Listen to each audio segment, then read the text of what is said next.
हाँ चलो बच्चों देखो, इस टाइप के क्वेश्चन से 1 नंबर में आएंगे। और अगर आपने ये क्वेश्चन पहले नहीं किया तो फंस जाओगे। क्या कह रहा है ये? इसमें कह रहा है कि अगर n factorial upon n minus 3 factorial 120 है, n की वैल्यू क्या होगी? तो हमने तो ये सीख रखा है, पिछले 2 लेक्चर में हमने बताया था आपको कि इन दोनों में n फैक्टोरियल और n माइनस 3 फैक्टोरियल में जो बड़ा होगा उसको हम तोड़ेंगे। बड़ा कौन है? n बड़ा है। n माइनस 3 से कितना बड़ा है? 3 बड़ा है।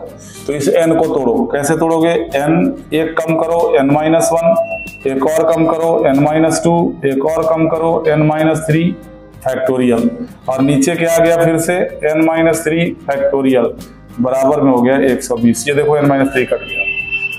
अब क्या बचा? अब बच गया n into n minus 1 into n minus 2 is equal to 120। अगर तुम इनको मल्टीप्लाई करते हो तो क्यूबिक इक्वेशन बनेगा, फिर फैक्टर ही नहीं कर पाओगे, दिक्कत होगी बहुत ज्यादा। हिट एंड ट्रायल, बड़े बड़े डिजिट्स आएंगे। करना क्या होता है, खास करके परमुटेशन कॉम्बिनेशन टॉपिक में, ये जो आपके फैक्टर्स हैं ये कंसेक्यूटिव एक एक का अंतर है। इससे एक कम ये है और इससे एक कम ये है, और ये भी आपको पता है कि ये सारे नेचुरल नंबर है क्योंकि फैक्टोरियल नेचुरल में ही लगता है। तो आप क्या करना, ये जो 120 दिया हुआ है ना, इसके प्राइम फैक्टराइजेशन करना और 3 ऐसे नंबर बनाना जो लगातार हो, कंटिन्यूटी में हो, और अगर ये डिसेंडिंग ऑर्डर में है तो इसको भी डिसेंडिंग ऑर्डर में लिख देना। अब 3 कैसे? तुम कहोगे सर हमारे दिमाग में कैसे आएगा? 3 कौन सा नंबर होगा? 120 का जब प्राइम फैक्टराइजेशन करोगे तो क्या आएगा? 120 का 2 इंटू 2 इंटू 2 इंटू 3 इंटू में 5, 2 2 जा 4, 2 जा 8, 3 जा 24, 5 जा 120 आ गया।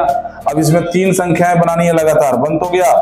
2 2 जा 4, 2 3 जा 6 और ये 5, 4 5 6 है कि नहीं लगातार? 4 5 6। ये अगर घटते हुए क्रम में डिसेंडिंग ऑर्डर में है तो इनको भी डिसेंडिंग ऑर्डर में लिख दो, यानी n into n minus 1 into n minus 2 is equal to लिख दोगे 6 इंटू 5 इंटू में 4।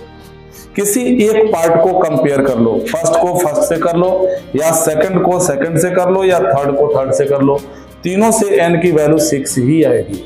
अगर फर्स्ट को फर्स्ट से करोगे तो भी n बराबर 6, अगर सेकंड को सेकंड से कंपेयर करोगे n माइनस 1 बराबर 5 तो भी n बराबर 6, और अगर थर्ड को थर्ड से करोगे n माइनस 2 बराबर 4 तो भी n बराबर 6।